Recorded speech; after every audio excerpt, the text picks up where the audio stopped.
Non, attends, tu ne pourras jamais porter ça toute seule. Je t'accompagne. Merci, mon petit Georges, mais je ne crois pas que ce plaira à papa. Écrase, don Juan, on ferme. On te voit à la fac tantôt. Après une nuit blanche? Non, mais tu veux me tuer? Alors à demain! Je te passerai mes notes! Ciao! Ciao!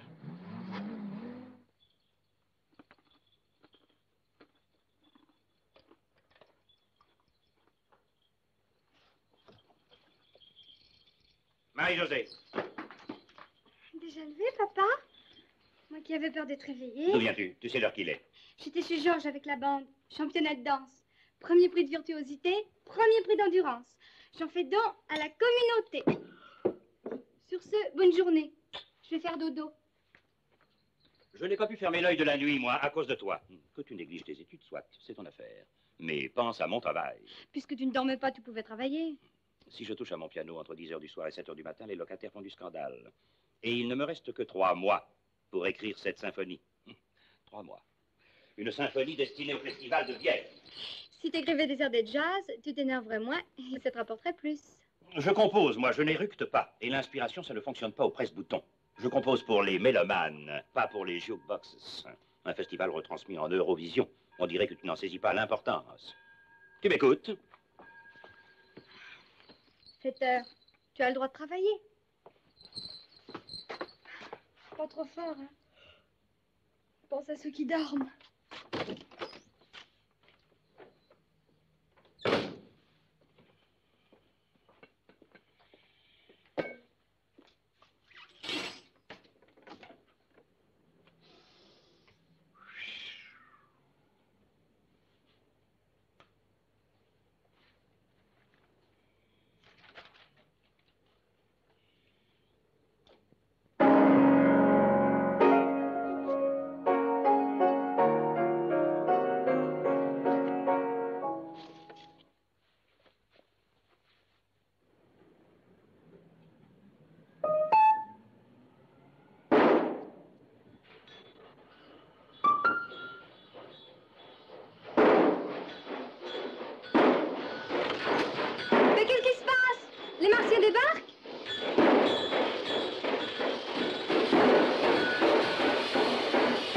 Ça vient du garage.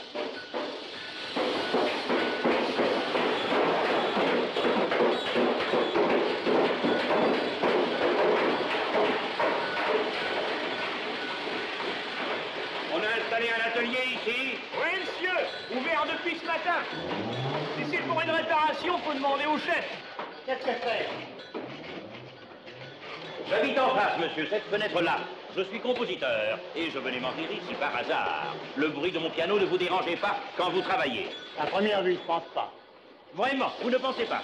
Et vous pensez que moi, je puisse composer quoi que ce soit avec un vacarme pareil sous mes fenêtres, hein? On n'a pas le droit, monsieur, d'installer un champ de bataille sous le nez des gens sans prévenir. C'est illégal. Ah, ça m'étonnerait. Patron, ça fait 3 ans qu'il attendait l'autorisation de la préfecture. Vous pensez qu'il a tout installé, l'autorisation, il l'a. Monsieur Démentiel, vous pourriez, vous, composer une symphonie dans ce tintamarre? Mais mettez-vous des boules dans les oreilles. Je ne supporte rien dans les oreilles, sauf la musique. Bah, essayez les doubles vitres. Les doubles vitres? Moi qui vous cause. Dis mon frangin, il habite à Sapelle, entre le micro aérien et la voie ferrée. Bah, à cause du bruit de voler dingue.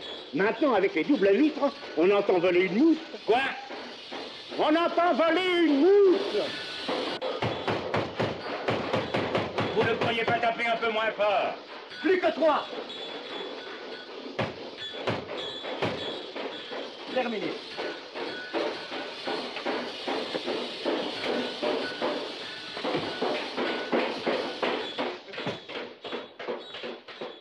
Et voilà, plus rien.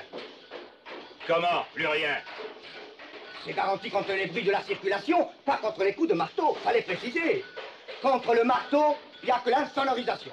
Et encore, avec vous, je ne garantis rien. Vous avez l'oreille d'insensible. Voulez-vous me faire la grâce de disparaître? Pardon? Foutez le camp. Si vous le prenez comme ça, je vous enverrai la facture.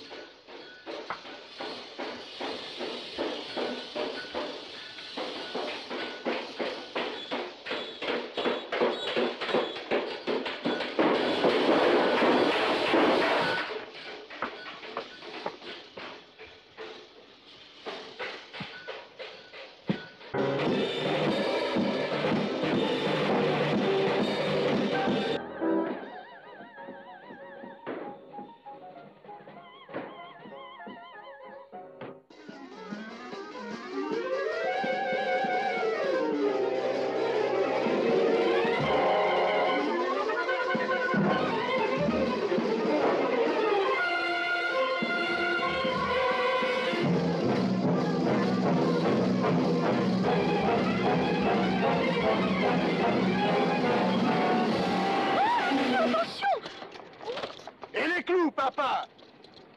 Papa? Oh, vous n'êtes sûrement pas le fils de monsieur. Ah, toi, la petite mère, écrase. Qui écrase qui ici? Vous ou moi?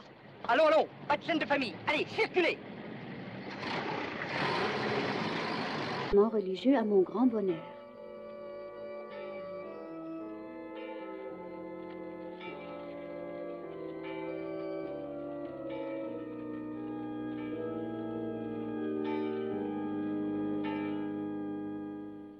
Cousin Francis m'avait offert de me raccompagner à Paris en voiture. J'aimais décidément beaucoup ses yeux bleus, et surtout son sourire. Évidemment, il ne souriait pas énormément, puisqu'on revenait d'un enterrement. Par malchance, la voiture tomba en panne en cours de route.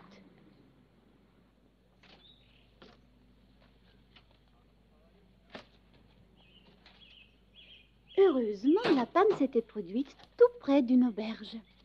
Francis dit que nous pourrions en profiter pour dîner. C'est son mari, là.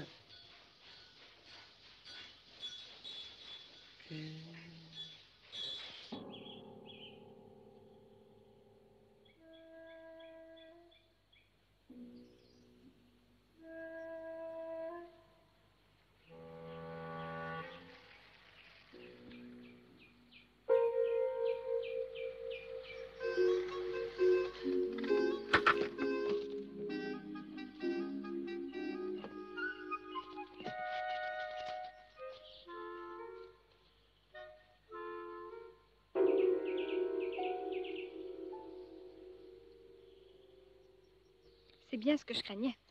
On règle les questions d'héritage dans la chambre à coucher. Tu colles mal partout. Si c'est un vieux parent.